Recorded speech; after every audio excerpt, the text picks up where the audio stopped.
15 ফেব্ৰুৱাৰী দিনটোৰ চমু তাৎপৰ্য সম্পৰ্কে ক'বলৈ আগবাঢ়িছোঁ। 15 ফেব্ৰুৱাৰী দিনটো গ্ৰেগৰিয়ান বৰ্ষপঞ্জী অনুসৰি বছৰৰ 46তম দিন। 15 ফেব্ৰুৱাৰী দিনটোতে 1564 চনত ইটালী পদাৰ্থবিদ, গণিতজ্ঞ, জ্যোতিৰ্বিদ আৰু দাৰ্শনিক গেলিলিও গেলিলিৰ জন্মদিন। 15 ফেব্ৰুৱাৰী দিনটোৰ উল্লেখযোগ্য ঘটনা প্ৰবাহ।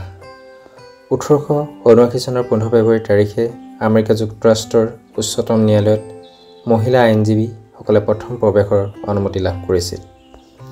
1903 চনৰ 15 ফেব্ৰুৱাৰীত মৰিছ মিষ্টমে নিজৰ দোকানত নিজৰ হাতেৰে টেডী বিয়েৰ পুতলা নিৰ্মাণ কৰে আৰু কম সময়ৰ ভিতৰতে পৃথিৱীজুৰি অতি জনপ্ৰিয় হৈ পৰে।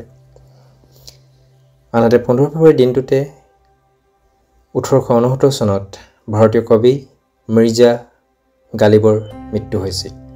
2022 চনৰ 15 ফেব্ৰুৱাৰী তাৰিখে ভাৰতীয় কণ্ঠশিল্পী সন্ধ্যা মুখাৰ্জীৰ মৃত্যু হৈছিল।